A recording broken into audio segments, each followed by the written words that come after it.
නගරයෙන් බොහෝ ඈත ගමක ජේක් නම් පිටිවෙලා මික් ජීවත් වුණා. ඔහු ජීවත් වූයේ ඔහුගේ දෙමාපියන්, ඔහුගේ බාල සහෝදරයා සහ ඔහුගේ සීයා සමගයි. ජේක්ගේ සීයා ඉතා බුද්ධිමත් මිනිසෙක්. ගමේ බොහෝ දෙනෙක් උපදෙස් සඳහා ඔහු සොයාගෙන පැමිණෙනවා. නමුත් ජේක්ට ලොකු ප්‍රශ්නයක් තිබුණා. ඔහු හරිම කම්මැලි. ඔහු හැම විටම ඔහුගේ කාර්යයන් කල් දමනවා. අද කරන්න වැඩක් තිබුණා නම් එයා ඒක හෙටට කල් දානවා. ඊට පස්සේ එයා ඒක ආයෙත් ඊළඟ දවසට ප්‍රමාද කරනවා. දවසින් දවස එයාගේ වැඩ ගොඩ ගහනවා. පසුව ඔහු පසුතැවිලි වෙනවා. පාසලේදී පවා එසේමයි. ඔහුගේ මිතුරන් ඉදිරියට යන අතරතුර ජේක් පසුගාමී වෙනවා. එයාගේ තාත්තා කොච්චර වෙන්නත් එයා වෙනස් වුණේ නැහැ. ඉතින් අන්තිමට ඔහුගේ තාත්තා ජේක්ගේ සීයාගෙන් උදව් ඉල්ලුවා. ඥානවන්ත සීයා සිතන්නට පටන් ගත්තේ මේ පිරිමි ළමයාගේ නරක පුරුද්ද වෙනස් කිරීමට මම උදව් කරන්නේ කෙසේද යනුවෙනි. දවසක් එයාට අදහසක් ආවා. එයා ජේක්ට කතා කරලා පොඩි කළු ගලක් දුන්නා. ඔහු ජේක්ට කතා කරලා කිව්වා, ජේක් මේ ගල තියාගන්න. මේක සාමාන්‍ය ගලක් නෙවෙයි. ඒක විශේෂ මැජික් ගලක්. ඔබ යකඩයකට ඇතුළු වුවොත් යකඩ රත්තරන් බවට හැරේ. මම ඒක ඔයාට දෙනවා. ඔබට අවශ්‍ය තරම් යකඩ රත්තරන් බවට පත් කර පෝසත් විය හැකි. මම එක දවසකට ගමෙන් පිටතට යනවා. ඊට හවස මම ආපහු වෙනවා. ඊට පස්සේ මම ගල ආපහු ගන්නවා. යන්න කලින් සීයා නැවතත් මෙසේ කිව්වා, මතක තියාගන්න. ඔයාට ඊට හවස වෙනකම් විතරයි කාලය තියෙන්නේ. ජේක් හරිම උද්‍යෝගිමත් වුණා. එයා හිතුවා, වාව් මට මැජික් ගලක් තියෙනවා. මට දැන් ගොඩක් රත්තරන් හදන්න පුළුවන්. මට ඕන තරම් කාලය තියෙනවා. මම පෝසත් වෙන්නයි යන්නේ. එවිට ජේක් මෙසේ සිතුවා. නමුත් මම යකඩ කොහෙන්ද හොයාගන්නේ? හෙට උදේ වෙළඳපොළට ගිහින් පරණ යකඩ ටිකක් ගන්නවා. ඊට පස්සේ මම රත්තරන් හදනවා. ඒ වෙනකොට සවස් වෙලා. ජේක් හිතුවා, දැන් මම කාලා නිදා ගන්නවා. මම හෙට උදෙන්ම වෙළඳපොළට ගොස් වැඩ ටික පටන් ගන්නවා. ඔහු රාත්‍රී ආහාරය ගෙන නිින්දට ගිය ධනවත් මිනිසෙකු වීමට සිහින දකිමිනි. පසුදා උදෑසන ඔහු මෙසේ සිතුවා, සවස් වනතුරු තවමත් වෙලාව තියෙනවා. පළමුව මම උදෑසන ආහාරය ගන්නවා.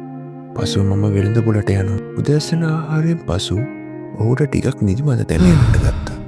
ඔහු සිතුවේ මම ටිකක් විවේක ගන්නවා. ඉන්පසු වෙළඳපොළට යනවා. ඉතින් ඔහු නැවතත් පැතිරී නිින්දට වැටුණා. අවසානයේ ඔහු අවදි වන විට හිරු බැස යාමට ආසන්නව තිබුණි. ජේක් ඉක්මනින් උඩ පැනලා කඩේට යන්න දිව්වා. නමුත් දොර විවෘත කරන විට සීයා ඒ වන විටත් ආපසු පැමිණ ඇති බව ඔහු දුටුවේ. සීයා ඔහුගෙන් කඩු ගල රැගෙන ඔයාගේ කාලේ ඉවරයි යයි පැවසී ජේක් අඬන්න පටන් ගත්තා. සීයා කරුණාකර මට තව ටික කාලයක් දෙන්න. මට රත්තරන් ටික හදාගන්න විතරයි ඕනේ කියලා බැගෑපත් වුණා. නමුත් සීයා හිසවනමින් මෙසේ පැවසුවා, කම්මැලි අයට කිසිවක් සාක්ෂාත් කරගත නොහැකි. ඔයාට සම්පූර්ණ පැය 24ක් තිබුණා. ඔයාට ඕන තරම් රත්තරන් හදන්න තිබුණා.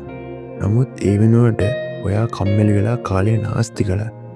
දැන් මට ඔයාට මේ ගල තව එක මොහොතක්වත් තියාගන්න දෙන්න බෑ. මේක තමයි ඔයාගේ දඩුවම.